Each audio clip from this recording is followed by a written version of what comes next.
We all partner together, especially in this economy, to try to improve the quality of people's lives, because things are really bad out there still. And the other thing I'd like to say is there's a grant opportunity coming from the State Library and the Department of Labor that I'm interested in pursuing. So I think that any relationship that the library has with the chamber is going to be an asset to us. Does anybody have any questions for me? What's the grant? It's very nebulous, as so many things from the state are. So it's more information will be coming in the fall. That's all I know about it, but I'll keep everybody posted as I get it. I would also, for those of you who have children or grandchildren, tell you about our summer reading club kickoff, which will be June 30th. And I need to give a shout out to Mr. Taylor's daughter, Ashley, who was my faithful companion at the Memorial Day parade in Roselle, running back and forth to hand out all these bookmarks. So if anybody is interested in getting one, we'd love to see you on June 30th at 6 o'clock. Thank you so much. Yeah, I have another question. Since we don't have our mayor or somebody here in town, do you know where things might be, at least in terms of the library and the move and the new development? The Mind Body Center, there's a public hearing tomorrow night at the council meeting. What time is that? That's 6 o'clock? I believe there'll be a presentation at 6:30 at the pre-council meeting, and then they'll be voting on it at the council meeting at 7, or somewhere after 7. Okay. Do you have any idea when they break ground or finish or any of that kind of stuff? I think it's a process, and I'm not quite at the point where I think we're ready to speak about it, but things are moving forward in a very positive way. That's it. Anybody else? And the Mind Body Center will definitely be a great asset to the community of Roselle. That's it. Thank you. Thank you. Thank you. Paul Muckel, once again, if anybody doesn't know me, I'm the chief of the fire department. We handle all of the fire and emergency medical services here in town. We're fully staffed 24/7, so we're always there. What's important for the chamber to know is we also run the Fire Prevention Bureau, and we're in charge of the fire subcode work that happens in town. So any businesses that are coming into town, opening up, they have to go through a scrutiny, a litany of details that must be met before you can open up. Now bear in mind, these are state laws that we're following. However, we try to pride ourselves on the fact that we're very user-friendly. What I mean by that is you may come in and open up a business and have no idea that you may need sprinklers, fire-rated walls, alarm systems, exit lights. These can be costly investments in business. So we try and help you along the way. Obviously, things have to be put in place before we allow businesses to open, strictly for not only the safety of the public, but the safety of the employees that are working in these buildings. But again, we're not out to hammer anybody that's either in business or wants to open a business in town. We actually we encourage people to get in here. We want to build that tax base. That's what we live and die by. Unfortunately, the reality of it. We're funded fully by taxes and rateables, either on businesses or property owners. So people that are assigned to fire prevention, they're in most cases very, very helpful. I don't want to say lenient. We don't bend the rules, but we're not out to drop the hammer on anybody. We're not out issuing fire violations. We encourage you. Compliance is what we're looking for. That's what we want is compliance, and we're going to help you in any way we possibly can. Fire department's doing well. We're seeing a big turnover of employees. The older guys like me getting ready to move on out to pasture. We have a lot of young guys coming on. There's a vote tomorrow night at the council meeting for capital improvements for this year. We're going to be buying a new fire engine for the town, something that has been for a lot of years. We really need it. The legislative body here is supporting the fire department. They're very much behind public safety here in Roselle. So that's a good thing for the townspeople. We're getting a new fire engine. We're holding our own. We're trying to do our best. Again, encourage the members of the chamber. If they have questions, come see us. You know, we're there to help you. We're not out. That's the police chief's job. He's the one who writes tickets. He's the bad guy. Especially since he's We're not gonna here. tell him that. I was And then gonna walk say, in. I think the chief's still a little upset because of the basketball game the other night. Always be Oh, you next. guys- No, they No, do not. they beat The police department beat the fire department in the charity basketball game. But maybe all these new young firemen you're getting will help you out a little, Chief. But all our information's on the borough website. If you want to grab that, link it to the chamber website. That's terrific. My Yes. email's right on there. Again, encourage your members. If anybody has any questions, we're very user-friendly. Absolutely. We try to help out as best we can in the community. And if anybody's got any questions. Does Roselle, because I've been dealing with municipalities crazy over the last 30 years, new person wants to open up a business, obviously they're encouraged to go and get a CO. When they go and get a CO, do they get a checklist of all the things that they need? Yes and no. When our first step here in town is what we call a DRC. It's a development review committee. So if you come in and say, listen, I'm thinking about opening this business in town, you bring your thoughts and ideas to the table, and the other players involved, you have a representative from the fire subcode department, representative from the building department, representative from traffic control from the police department. You put your idea out there, and at that point they say, all right, this is what you're going to need to do from the fire department standpoint. Police departments can say, all right, you're required to have, for this type of business, you're going to be required to have X amount of parking spaces. We try and get that at the very, very early stage so that you know exactly what you're getting into moving forward into opening a business. You know, you may have the greatest idea in the world, and you walk out of that room and say, this is impossible, this can't happen. Whose responsibility is it to get that information to the prospective business owner? Is it the landlord? What happens is if a business wants to open in town now, this is not my department. This really falls under the building department, but it's my understanding that you come in and fill out an application. Yeah, but before that, how is the prospective business owner aware of the fact that he has to come here and fill out a? That's why you have an economic development committee. I know where you're going. Yeah.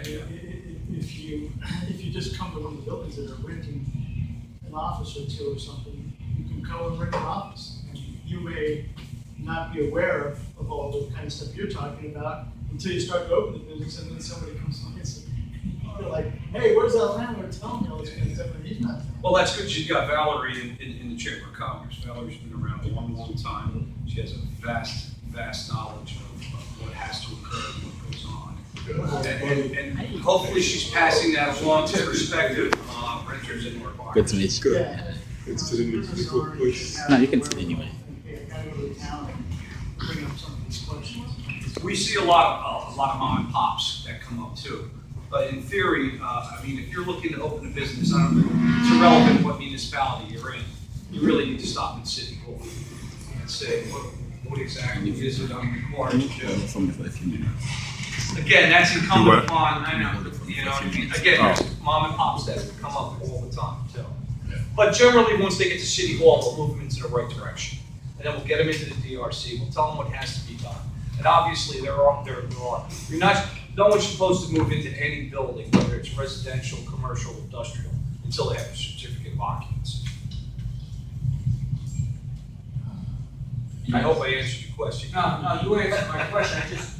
It's something that many people are not aware of. Sure, And unfortunately, landlords rent They space just want to click check. and they're in there 2-3 months or whatever, and the next thing you know, somebody's knocking on their door and saying, where's your certificate of occupancy? Or no. Where's his excellent? Where's the? So, Yeah, I hope where's your they extinguisher? nip it in the beginning before they even bring a desk or a telephone into the place. Yeah, we try and stay on top of it. We're not a huge metropolitan city. You know, we have our eyes and ears out there. We kind of know what's going on in town. Usually. Do you have a checklist of some of the requirements that? Yes, we actually do, and I could probably even get you, get that to you I would electronically. love to. It's not, it's on the website. It is on the website, it's under the building department, as opposed to the fire department. But you gotta really navigate to find it. Because we want to try to, get this type of information from somebody that's just joined, so that they know the requirements, they know some of those checklists that they may have to go through, even though they may not have that on the main building. Absolutely, it makes everybody's life that much easier too. We should put that on our website. Yeah, if you can, would you be able to? Yeah. I will work on that. I appreciate that. Well, Any other we questions? can link directly to that. Yeah. Yeah, absolutely, and It's gotta be a direct link, because like I said, you gotta navigate through the borough of Roselle Yeah. to get to this. I may have to talk to you later on after that to create the link, because we will directly link to the borough website. But I know you there too, but if we can actually put a link for the fire department on there. So anybody that goes, let's say they don't go to the borough website, they come to the website, they have all the links to say for them. No, that's perfect. You should I talk to about that? Unfortunately, me, myself, and I. That's good. I'll I'm an army of one. What is it doing? Okay, any other questions for the chief? I did get your email, so I'm on your list, but. Thank you, appreciate that. But at this time, we would, love to welcome Mr. West, Dr. West, Yes. in our meeting. And I'm just happy to see you, Dr. West. The last time we didn't have a chance to. So if you want to come over, come up and, just give a short presentation of what's happening in the school system and everything, so that would. Well, I'm too busy at this point in the year to be making presentations and things and putting anything formal together, but I can just tell you that at our school district right now, we're doing a lot of things. We just won a national award. 2 weeks before that, we won a state award. For the Washington School, they won the New Jersey State Character Education School in the state. And our school, Polk School, they just won a national award for health and wellness. So that was a national title they just won. So they'll be getting these big banners at their schools. But our school district is really coming a long way from when I came here 5 years ago as the assistant superintendent.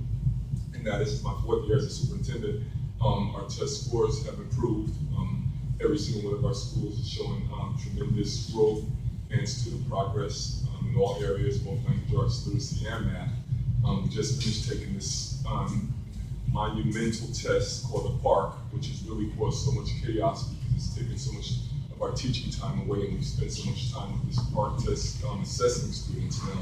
So when we go into our classrooms now, instead of seeing great teaching going on like we've been doing for the last 4 years, this year when we got the PARC exams, it really made took a lot of our teaching time to just really start taking a lot more days towards assessing our students. Each time you test with the students, you got to get a 20-day window. So that means that's 20 days in fall, another 20 days in the spring, plus you have to do the NJS. So we're just constantly testing. So I'm hoping that eventually they get rid of the PARC and just really come up with a more sensible test for students and for staff. This is really driving the staff crazy, and really students just wound up as well behind all of this. But we really are doing a lot of things. Our graduation rate is up. We have over 82% of our kids graduating now as of last year. This year, I'm pretty sure it's going to go up even higher. Because what they do now is they have this new formula where everybody's like touting, I have 90% passing of our kids graduating and 85. But what happened was the state came up with this really complex formula to determine what a graduation rate really looked like. So what they do is they track you from your freshman year all the way up to your senior year, and that was how they determined with all these different formulas whether or not you really are a graduate or not. So if you didn't graduate in 4 years, they knocked your graduation rate down. So if you graduated in 5 years, which a lot of our schools, students and school districts, we have students who have special needs, and their programs say that they're supposed to be in school for 5 or 6 years until they're 21. But if they don't graduate within a 4-year period, regardless of their IEP, they still knock our statistics down. So it's going to be hard for us to ever get to 100% passing because we have special needs students who have to be in school until age 21, but we're still over that 82% range. All of our schools, we pretty much have brands. If you walk into any of our schools, you'll see quality instruction going on. Some of the brands in our classrooms, if you go in, you'll see student work displayed in every classroom, and it's not just papers hanging up there that say excellent or good. They have specific teacher comments on there, showing students how they can do better to improve their writing skills or their math skills or whatever subject area it is. You'll also see in every classroom when you walk in there, you'll see the teacher objectives on the board in every single classroom. You'll see teachers teaching to that objective, and then you'll see something called the DOL, which means at the end of the period, how did the student and the teacher demonstrate that learning actually took place? So they'll actually have what the DOL is at the end of the period. You'll also see that all of our schools are very clean, welcoming, and inviting, which is one of our brands as well. You'll see that the principals are spending at least 80% of their day now inside of the classrooms monitoring instruction. So now you don't have to try to guess. When I was coming up as a student, I couldn't remember how many times I even saw my principal come into the classroom. Well, now you see our principals in our classrooms every day now. You see me inside of the buildings. I visit at least 3 schools a day. And when I go into most of the classrooms, I give the teachers a 1-page report on how they can improve, whether it's teaching, learning, or it could be a culture and climate kind of item inside of the classroom, those kinds of initiatives. So I think the monitoring is the biggest piece on how we're really improving our schools, but you'll see that we're winning a lot more titles and a lot more achievements. We're doing a lot more programs. We never had the spelling bees in a long time. We're back to having district-wide spelling bees. We're back to having district-wide visual performing arts programs. Our high school, they just won the national title for their a cappella singing group. We're just doing a lot of things. So you'll always see something happening inside of our school district. It's not a dead school district anymore. Now you will see that we can compete with any other district in Union County and abroad throughout the state of New Jersey. So we're just trying to get up there to the point where we can really say that we're really a very, very, very high performing school district. But right now, there's still work to do, but we're doing a lot of work. So I really have to commend my administrative team, the Board of Education, who's been very helpful in terms of supporting me, most of them. And also making sure that we have a vision, and our vision, of course, is to make sure that we prepare all of our children for college, work, and life in high-performing schools. So we've really come a long way. I think in a few more years, if we can just hopefully find some way where we can stop having the choice schools pull our best and our brightest, as they call it, the cream of the crop students out of Roselle and trying to put them in all of these other schools that are considered choice schools. If they would stop taking all of our cream of the crop students and them touting that they are doing so well over in those other schools like Kenilworth and things, I think we'll be better off. So hopefully we can get to a point once we build this mind and body complex that I'm pretty sure everyone's heard about. And we can have a kindergarten and an early childhood center over there. We'll have more space to do a lot more things that we've been doing. To put it in a nutshell, we're really doing a lot more. We're really on the rise. Student achievement is up. Suspension rates are down. We have hardly any they call HIB reports to really complain about. HIB is the harassment, intimidation, and bullying that you hear a lot of districts talking about. And a lot of school districts, they have a high percentage of bullying happening inside of their district. We don't have that. We do have some bullying, but it's very, very minute. So each month I have to do a report to the board. I get these reports from every school where we have a school HIB specialist. And our numbers are very, very low. You may get 3 per month, if that. Some months you may have 2 reports. But if you go to some school districts, they may have like 50 or 75 bullying reports every month. So I'm very proud of the hard work that everybody's put forth. Of course, I'm glad that the school year is ending. So I'll get a chance to breathe, but I can't wait until June 24th, so I'll get a chance to at least take some deep breaths, get some rest, and hopefully take some vacation time. So if anybody has any questions, I'll entertain them at this time. Yeah, I was wondering if maybe there's a way that the chamber can help out. Or, are there classes or clubs where you have, local business people shade name, career days, or that kind of thing's going on now. Oh yeah, we have career days in every single one of our schools. The high school has the biggest one because they take everybody and put everybody inside of the auditorium and have the kids come down. Whereas the other schools, they have people go around to the classroom to talk about their different careers. But that's one initiative. But we have a lot of clubs and we have courses. For example, our financial literacy course is a course where we invite a lot of people in to come talk about their careers and also talk about how they can better assist our kids. I work with one of the mentoring groups at the high school. We got 52 young men that I mentor. Well, my fraternity group, I mentor these young men every Thursday, and then we do some things with them on Saturdays, and we're getting ready to take them to Poconos for 4 days for a leadership retreat. But in that meeting, a lot of times when I'm talking to the young men in that particular club, their biggest complaint is that we don't have enough job offerings. So can you help me with a job? Over the summer, I don't have anything to do. So even if we work with the Chamber of Commerce to try to do some kind of bridge where we can maybe offer them some kind of, if you can't offer them a job, offer them some internships or some shadowing opportunities. Those are all things that are beneficial to the students. Because some of them, when I sit down with them and we help them work with filling out applications and things, sometimes they have problems that they didn't even realize it was a problem, but you scratched off something on an application. Well, the people are going to look at that and they're going to throw it in the garbage. So whenever they fill out any applications, they make a mistake on it, I throw it in the garbage and tell them to do another one all over again. That's just proper etiquette when you go to perform for any job. Also, in terms of dressing for success, when you go to different places, how to conduct yourself during the interview. Any of those things are very important to our children. And it doesn't matter what the job is, because we have an array of students, an array of different job opportunities, an array of interests.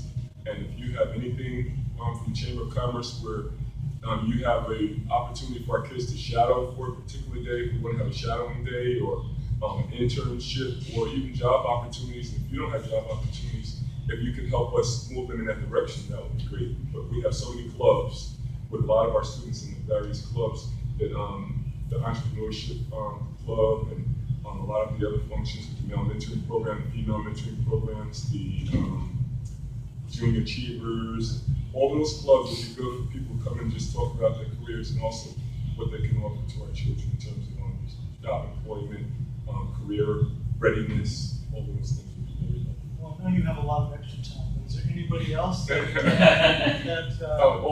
we should sing? We should.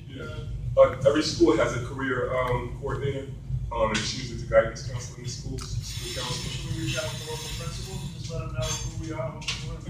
Well, normally, if you give me any information, I shoot it right to all my administrators. So this is where you have the principal, you have Dr. Spencer, who spearheads all the career preparation initiatives. But if you give it to me, I get it right out to them.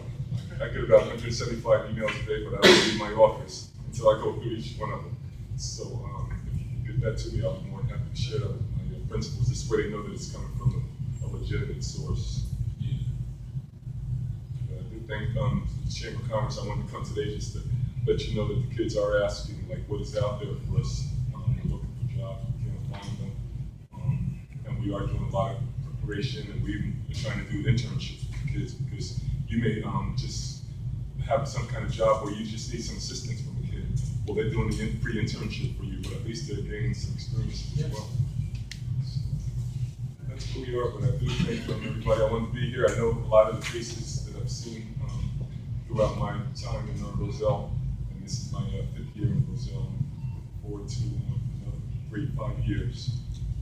Hopefully, all of us working collaboratively, we can do a lot more for the children. But the career days will be great if you all can come to those career days. I'll share that information with you, and maybe you can send it out to the chamber. Because when we have our career days, it's not like we have about 5 or 10 people. Most of our schools, when you go to the career day, you have like about between 30 to 50 people at every school. Yeah, we appreciate that. If you can forward something to us. I'm glad I've been for the past 3 years actually assist the school district doing those financial literacy, representation at the school.